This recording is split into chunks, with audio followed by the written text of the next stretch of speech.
Hello, and thanks for watching another episode of ARFCOM News, your twice-weekly dose of the finest two-way propaganda. So apparently, getting shot makes your teeth fall out. Who knew? The Trace is basically the Hitlerverse alternate version of me. They make some of the finest control freak propaganda, and I say that with only a hint of facetiousness. Sarcasm? Because although they are most assuredly biased in favor of authoritarian policies, their factual accuracy is actually head and shoulders above what you would see in the legacy media. The difference is they have daddy warbucks to pay the bills. But they are still propagandists, and as such, they positively fell over themselves to report on a recent study linking gun violence and dental health. It's almost as if they discovered some sort of relationship between violence and poverty. Shocking. Shocking. Groundbreaking. Earth-shattering even. Because I have potentially earth-shattering inside info. I wonder if gun violence makes people buy lottery tickets and cigarettes too. My neighbor has a rooster, and I notice the sun comes up after he crows every day, so obviously his crowing rouses the sun god from its slumber and summons the dawn. It's science! It's science! Now don't get it twisted. Obviously, I don't mean to suggest that poverty is the cause of all violence or all poor people are violent. There are numerous factors which contribute to violence, but poverty and population density are the real obvious ones, and when you reduce those pressures, you see a lot less violence. So, to keep me out of poverty and thus make it possible for me to bring you quality 2A propaganda, let's pay some bills. Today's video is sponsored by Vortex. The Vortex Defender line features a constant on emitter with no flicker and shake awake, so it's always ready. The Defender CCW is impressively compact for daily carry, the ST is a bit larger, and the XL is an absolute beast with one of the largest windows available on a micro dot. And now, all three are available with a green reticle.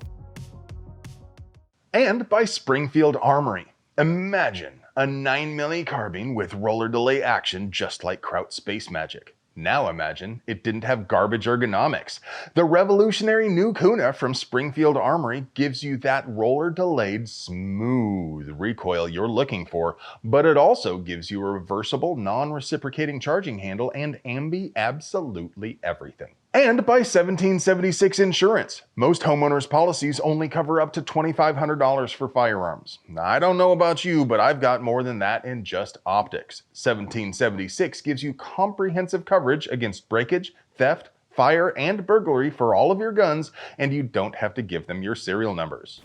So last week I told you about how a handful of red team Quislings are trying to hold up the HPA in the Ways and Means Committee. The Hearing Protection Act is a kicked puppy who's been around a long time, and it's been through some changes, but the idea is to remove whisper pickles from the National Firearms Registry. Oh, a man can dream, can he? Except that pusillanimous turdwaffle of NRA infamy Chris Cox torpedoed it out of sheer malice.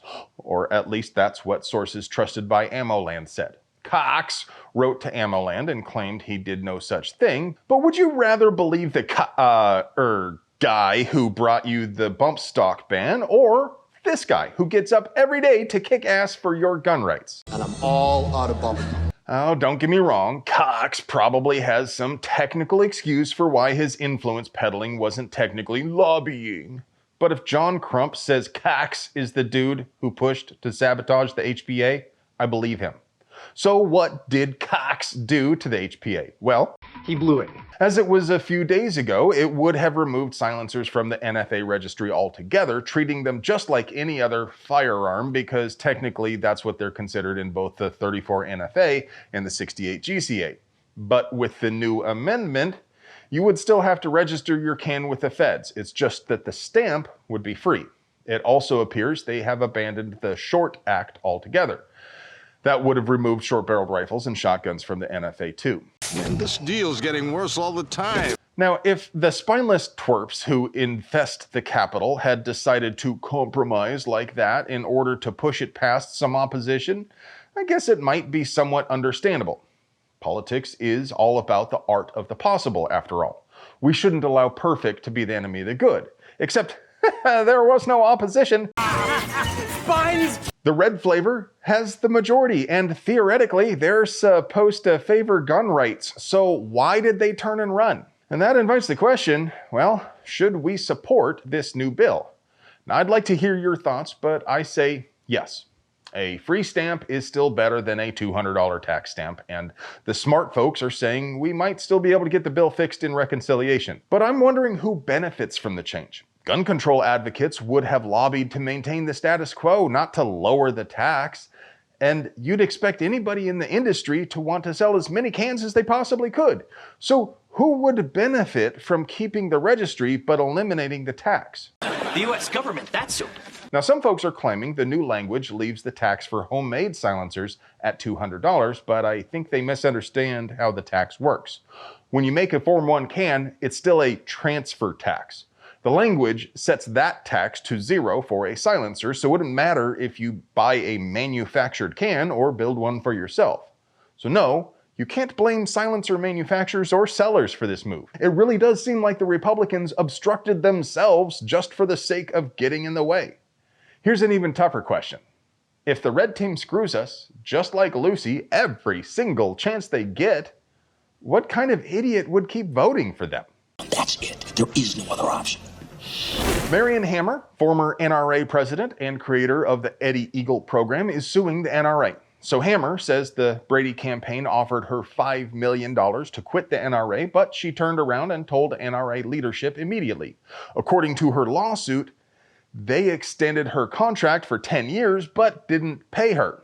She's also suing them for continuing to use her image and name after she separated without paying her for that. Where's my money? Where's my money? According to her lawsuit, NRA leadership extended her contract for 10 years, but they didn't pay her for it.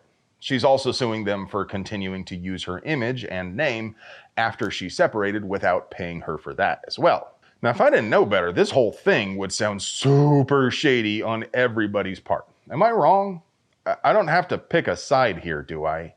I mean, it's cool she was the first female NRA president, and the Eddie Eagle program has legit saved lives, but she's part of the old guard, the people who let things get this bad, the people who pushed Trump to ban bump stocks in the first place. Is there an echo in here? I mean, I guess I'm saying I'm just a poor dumb country boy, and so far as I'm concerned, Hammer and Cox are cut from the same cloth. What do you guys think?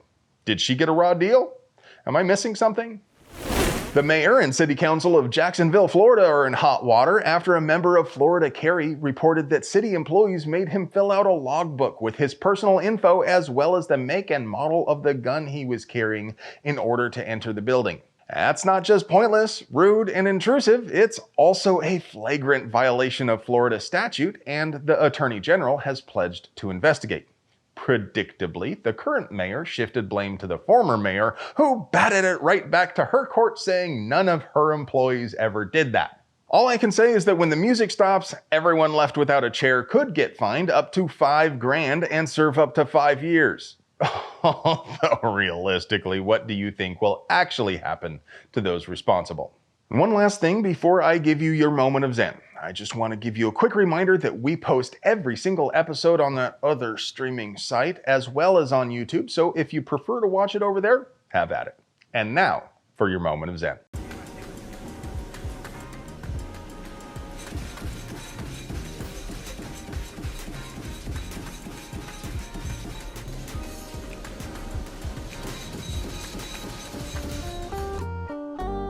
Hello, friend. Do you like pews and pew-related things? Would you like to help us keep delivering you pew-related American pew again at the low price of We literally couldn't pay the bills without our sponsors, so do us a solid and get yourself something nice from them. You deserve it. I love you.